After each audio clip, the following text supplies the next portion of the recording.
Yes, are awesome. Thank you so much. This is gonna go at... Thank you. I appreciate that.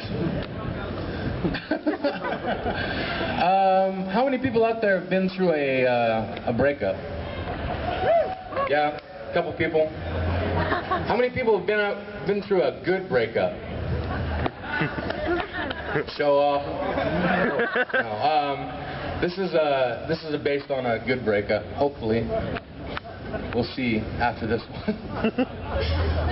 All right, you guys ready? Yeah.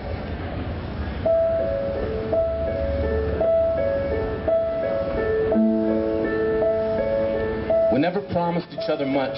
We were always just kind of touch and go, as if we knew we'd know that somehow we'd grow differently. So we did and we do, and none of us could say that it wasn't worth going through or that I care any less about you. Shoulders to lean on or hard to come by. I know because there were times I would have broken my own neck just so I'd have one of my own to cry on. If you ever change your mind about leaving me behind, oh, bring it to me. Bring your sweet loving, bring it on home to me.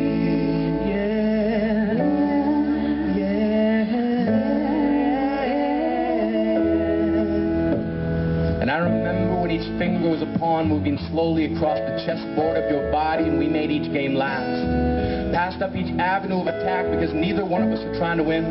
So how do we begin again when that feels like now and this feels like then? When all I can do is tell you if you've got something that needs saying, tonight I'm paying dues. I got a pocket full of blues and 2 pennies to rub together, which means I'm wealthy enough that I can finally afford to pay attention. I'm listening. And I know right now it's somehow like that kid sitting in math class, terribly aware of his first boner. It's hard. But difficulty has never been a good enough reason to discard the effort it takes to make the good times and the memories worth having. And they were and they are. And I never would have come this far if you weren't worth the sleepless nights or abandoned appetites of a heart now rail thin because of the constant hunger strikes. In your absence, I'm finding value. Because what starves you carves you. And I'm chipping away the rough edges of a statue built to memorialize everything we've been through. And when I'm done, I'm going to set it against the backdrop of the sun and stare. Just no matter where I go, it'll always be etched into the back of my mind, stenciled in behind whatever future I have left to find.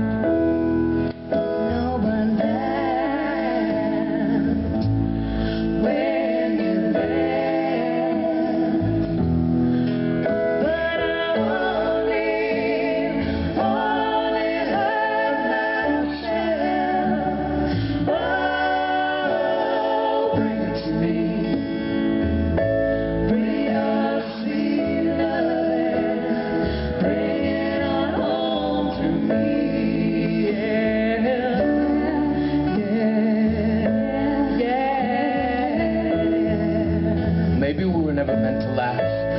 Maybe we were only meant to reflect fondly upon a past where we cast ourselves in the lead role of a one-year sitcom, one that had the critics standing while putting hand to palm and an ovation we're still getting curtain calls for. And the stage floor was a graveyard for the freshly cut roses that we waded through to take our bows and say thank you. It was beautiful, and it was, and it is, and none of it was ever showbiz. We were waiting for the lights to dim on a stage where we set ourselves to music, as if the swelling violins could ever mimic the hidden moments in theaters where we kept audiences stapled to their seats, and they watched us looking for vacancies they could occupy in the spaces between our heartbeats, as if silence was a room for rent, and we both went shh. But the beats themselves, they were loud enough to drown out the applause, and we laughed at the ushers left looking in the aisles for the dropped jaws of patrons who still can't believe we took time to find beauty in the flaws we possess, that there's only something better to be found in allowing our collective damage to coalesce, and all we confess of ourselves forever is that we will make it through this. We're gonna make it through this. Like a big-ass jug of Kool-Aid with legs and arms busting through a brick wall to quench the thirst of our loneliness and say, oh yeah.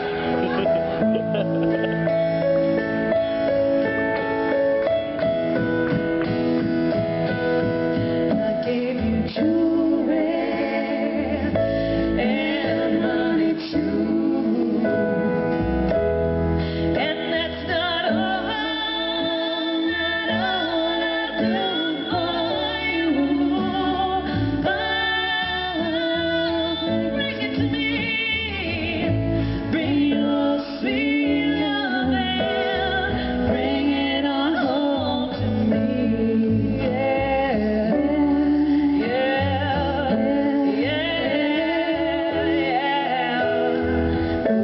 I miss you. My heart is the Kleenex box where I keep the scar tissue that I use to dry my eyes when a tear tries to make a break for it. I built my eyelids into an Alcatraz where every prisoner has a parole board meeting scheduled for yesterday. So they play dominoes waiting for the sun to come full circle because they know they'll be locked up here until I let them go, until I let you know you're my best friend, and that some things end so that other things can begin. Sometimes an ending can be an origin, that history is a resin that can keep two people stuck together, that change can be a tether if you let it. I'll always want to kiss you, or touch you, or do that thing that drives you crazy. And by that I mean you literally go crazy when I call you cranky pants. Sorry, but it makes me laugh. And that's important to someone who's given more than half their life to tragedy. I spent a year keeping your side of the bed empty with a just-in-case mentality, as if Hope's middle name was maybe, and maybe you missed me too. And sometimes you did, and maybe sometimes you do. But one day, me and you are going to make it through this, and you'll look back and realize we have, and we did. Promise.